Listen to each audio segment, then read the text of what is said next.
January 17th, 1945. The outskirts of Bastogne, Belgium.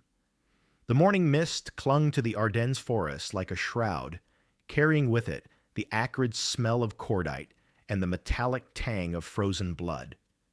Snow fell in lazy spirals, each flake disappearing into the churned mud and ice that had become the graveyard of Hitler's last great gamble.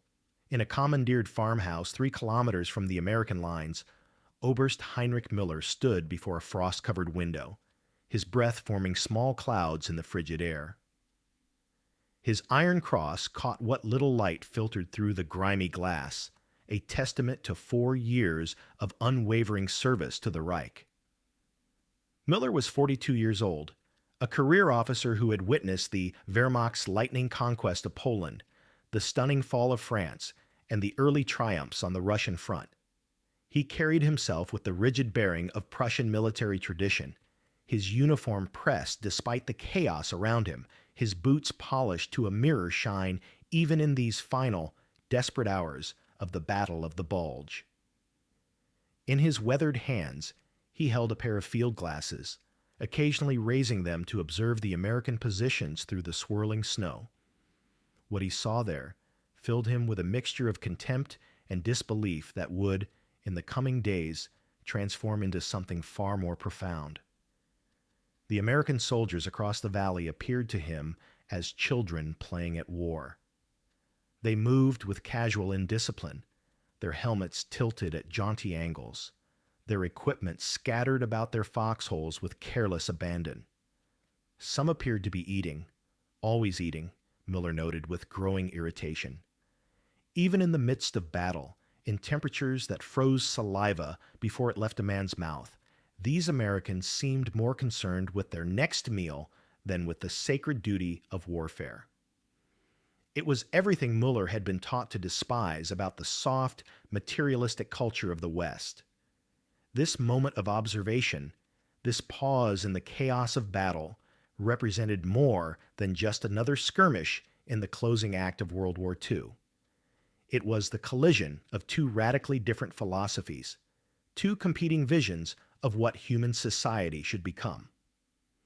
On one side stood Heinrich Müller, representative of a nation that had embraced the harsh beauty of sacrifice, the purity of struggle, the nobility of suffering for a greater cause.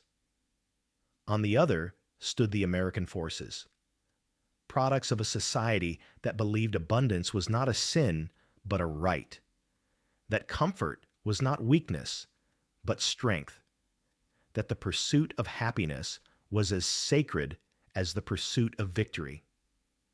The German war machine had been built on deprivation.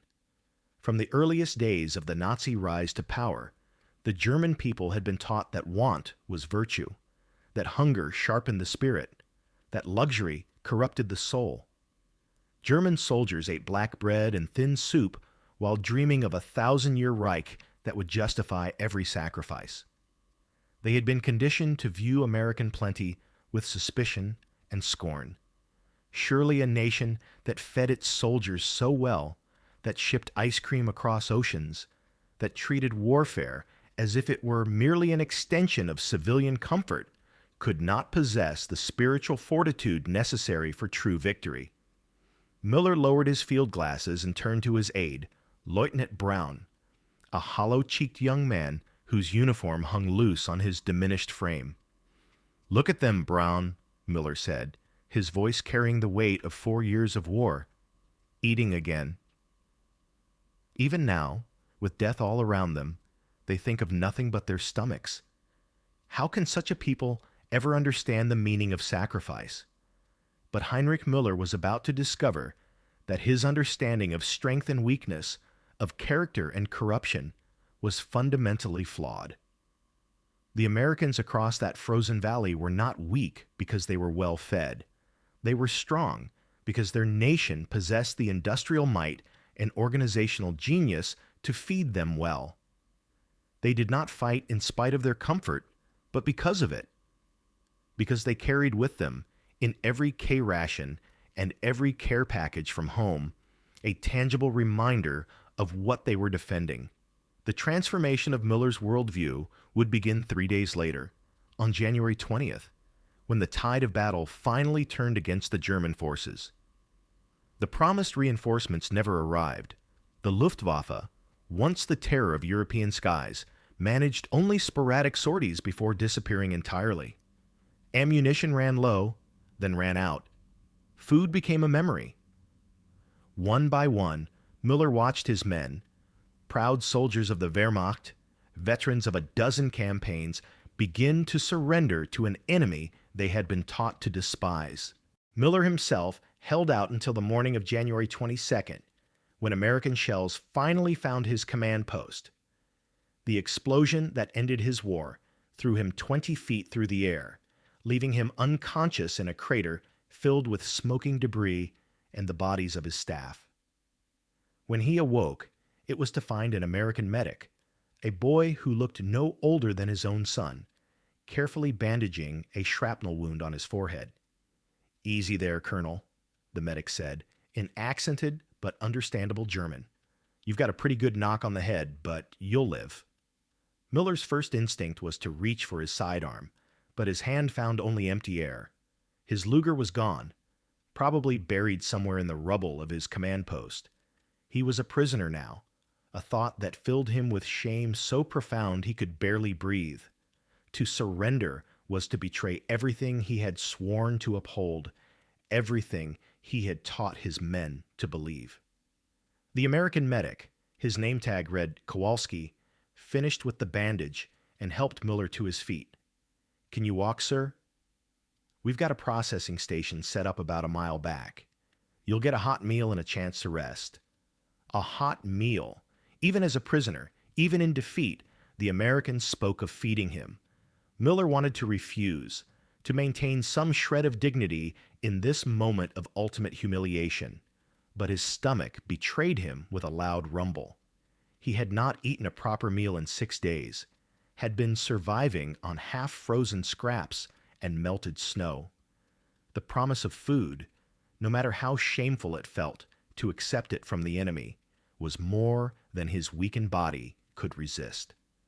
The walk to the American lines was a journey through a landscape of contrasts that began to chip away at Müller's carefully constructed beliefs. Everywhere he looked, he saw evidence of American abundance that defied everything he had been taught about warfare. Trucks loaded not just with ammunition and fuel, but with medical supplies, winter clothing, and yes, food, mountains of food. Cases of rations stacked 10 feet high. Field kitchens that produced not just sustenance, but actual meals, with meat and vegetables and bread that looked almost fresh. But it was more than just the quantity of supplies that amazed him. It was the casual efficiency with which they were distributed. American soldiers moved through their supply depots with the easy confidence of men who had never known true want, never been forced to choose between ammunition and food, never had to explain to their subordinates why dinner would consist of tree bark soup and patriotic fervor. The processing station turned out to be a large tent complex bustling with activity. German prisoners sat on wooden benches, their hollow cheeks and sunken eyes telling the story of the Wehrmacht's final months. Many were teenagers, boys who had been thrown into battle with minimal training and equipment that belonged in a museum. Others were veterans like Müller, career soldiers whose world had been turned upside down by defeat. What struck Müller most forcefully was not the fact of his capture, but the manner of his treatment. The American guards were neither cruel nor particularly kind. They were simply professional. They processed prisoners with the same methodical efficiency they applied to everything else, checking names against lists, administering medical care, ensuring that everyone received the same basic rations regardless of rank or nationality. An American captain, a man about Müller's own age with graying temples and intelligent eyes, approached with a clipboard and a translator. "Colonel Heinrich Müller, 116th Panzer Division?" he asked in English, which the translator converted to German. "Oberst Müller," Heinrich replied stiffly. giving only his name, rank, and serial number as required by the Geneva Convention. The captain nodded and made a note on his clipboard. "You'll be transferred to a permanent facility tomorrow, Colonel. Tonight you'll eat and rest here. Do you require any medical attention beyond what the medic provided?" It was such a prosaic question, delivered with such matter-of-fact courtesy, that it took Müller a moment to process it. This American officer was treating him not as a representative of a hated enemy ideology, but simply as another administrative problem to be solved. There was no gloating, no attempt to humiliate or punish, just the calm professionalism of a man doing his job. That evening, in a mess tent filled with the smell of coffee and cooking food, Heinrich Müller experienced something that would haunt him for the rest of his life. He was seated at a long wooden table alongside other German prisoners, all of them staring in stunned silence at the meal that had been placed before them. It was not the thin gruel or black bread they had expected as prisoners of war. Instead, each man had received a tin plate loaded with roast beef, mashed potatoes, green beans, and fresh bread with butter. Real butter, not the ersatz margarine that had become a luxury even for officers in the German army. But it was the dessert that broke something fundamental in Müller's understanding of the world. An American soldier, a private whose uniform bore the insignia of a supply unit, approached their table carrying a large metal container. With practiced efficiency, he began scooping portions of vanilla ice cream into small bowls, placing one in front of each prisoner. Ice cream. In January, in the middle of Belgium, in the aftermath of one of the bloodiest battles of the war, the Americans were serving ice cream to their enemies. Müller stared at the bowl in front of him as if it contained poison. The ice cream was perfect. Smooth, creamy, with tiny vanilla bean specks that spoke of quality ingredients and careful preparation. Steam rose from it in the cold air of the tent, and he could smell its sweetness, even over the aroma of coffee and cigarette smoke that permeated the space. "Where?" he began, then stopped himself. A Prussian officer did not ask questions of his captors, but the young American private seemed to understand his confusion. "Ice cream ship just came in from the States," the soldier said in broken German, smiling as he continued serving. "We make it fresh every day. Good for morale, you know. An ice cream ship." The Americans had ships dedicated to delivering ice cream to their troops in the field, while German soldiers were eating their leather boots and drinking melted snow, while entire divisions were reduced to foraging for food like animals. The Americans were maintaining supply lines sophisticated enough to deliver frozen desserts to the front lines of battle. Müller took a small spoonful of the ice cream and felt it melt on his tongue. It tasted like his childhood, like summer afternoons in his grandmother's garden before the Great War changed everything, before his country embarked on its long march toward this moment of ultimate defeat. It tasted like peace, like abundance, like a world where men could afford to think about pleasure rather than mere survival. Around him, other German prisoners were having their own moments of revelation. Some wept openly as they ate, overwhelmed by this simple act of unexpected kindness. Others ate in silence, their eyes wide with the same amazement that Müller felt. A few refused to touch their portions, suspicious of American generosity or perhaps unable to bear the psychological weight of accepting comfort from their conquerors. But for Heinrich Müller, each spoonful of that vanilla ice cream was a small death of everything he had believed about strength and weakness, about the nature of his enemy, about the righteousness of his cause. He had spent 4 years telling his men that Americans were soft, that their love of comfort made them inferior soldiers, that their democratic values were a sign of moral decay. Yet here he sat, a prisoner of war, being fed better than he had eaten in months by an army that somehow managed to maintain ice cream production while simultaneously crushing the military machine he had helped to build. The symbolism was inescapable. The ice cream represented everything the Nazi ideology had taught him to despise: luxury, excess, the prioritization of individual pleasure over collective sacrifice. But it also represented something far more profound: the capacity of a free society to provide for its people without resorting to conquest, to create abundance through innovation rather than theft, to extend basic human dignity even to its enemies. Over the following days, as Müller was processed through the American prisoner of war system, he continued to encounter evidence that challenged his fundamental assumptions about the nature of power and strength. The camps were not luxurious, but they were adequate. Prisoners received regular meals, medical care, opportunities for education and recreation. American guards treated their charges with professional detachment rather than cruelty, following regulations that seemed designed to preserve human dignity even in defeat. More importantly, Müller began to understand that American military effectiveness did not come despite their comfort, but because of it. Soldiers who knew they would be well fed and properly equipped fought with a confidence that no amount of ideological indoctrination could match. They did not need to hate their enemies to defeat them. They simply needed to believe in what they were defending. The transformation of Heinrich Müller's worldview was not instant or complete.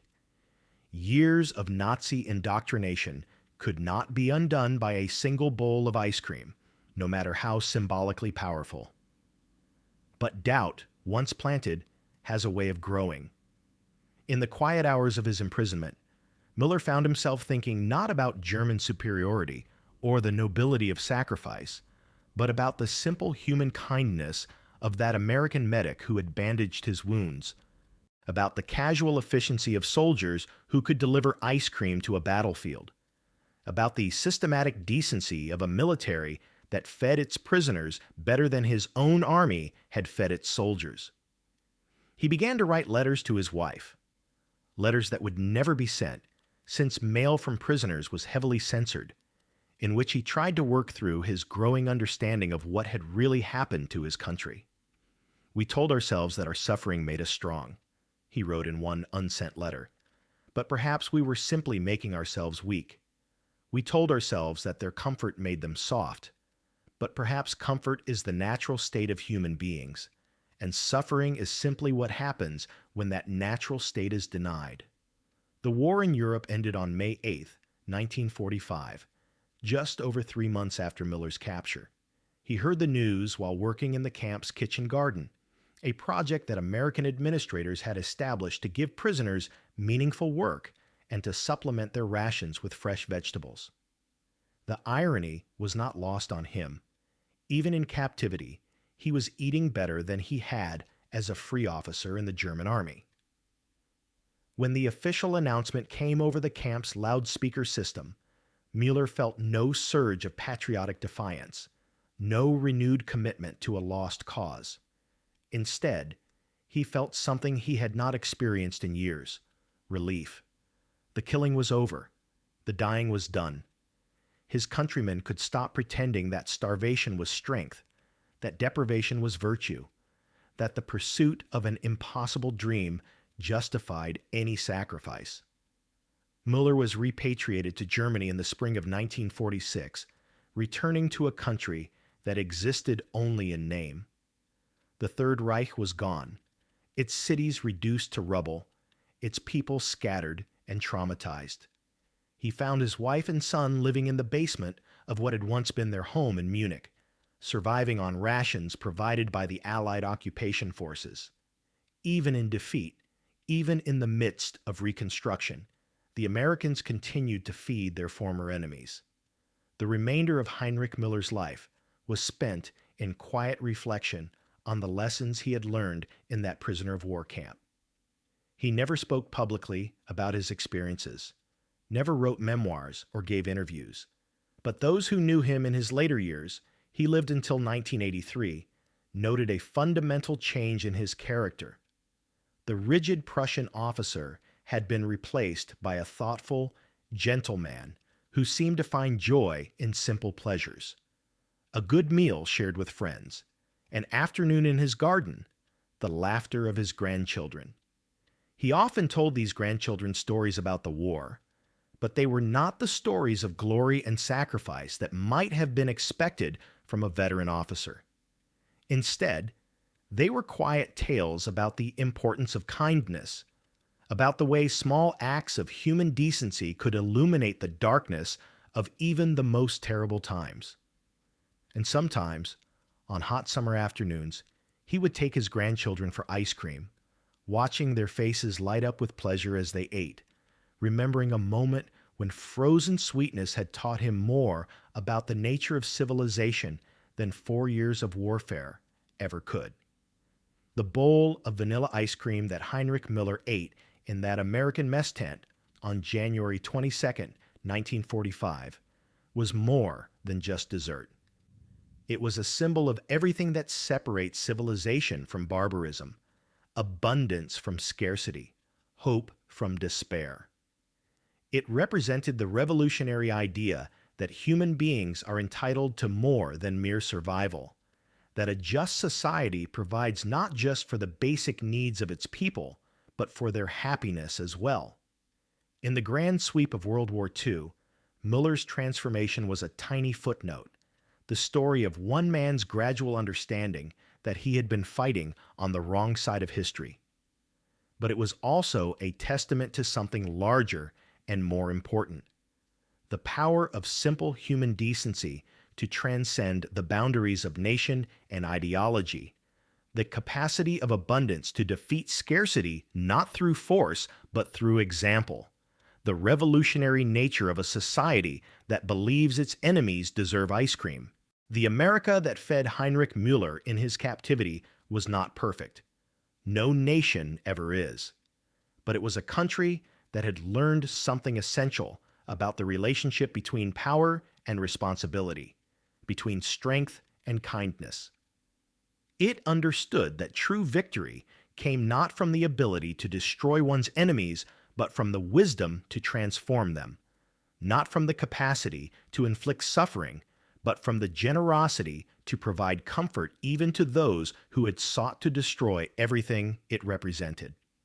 As the years passed and the memories of war faded into history, Heinrich Müller would sometimes pause in his daily routine, perhaps while reading a newspaper or working in his garden, and remember that moment of transformation. The taste of vanilla ice cream on a cold January evening, the casual kindness of American soldiers, the slow dawning realization that everything he had believed about strength and weakness had been built on lies. In those moments of remembrance, he would understand again that the greatest victory of World War II was not achieved on any battlefield, not won through superior tactics or better equipment, but accomplished in thousands of small moments of human decency. It was won every time an American soldier shared his rations with a hungry prisoner, every time a medic bandaged the wounds of an enemy, every time a nation chose abundance over scarcity, hope over hatred, the future over the past. The ice cream was cold and sweet and perfect, and in its simple perfection lay a truth that no amount of propaganda could obscure: that human beings are meant to flourish, not merely survive, and that any ideology which teaches otherwise is not strength but weakness, not virtue but sin, not the path to victory but the road to inevitable defeat.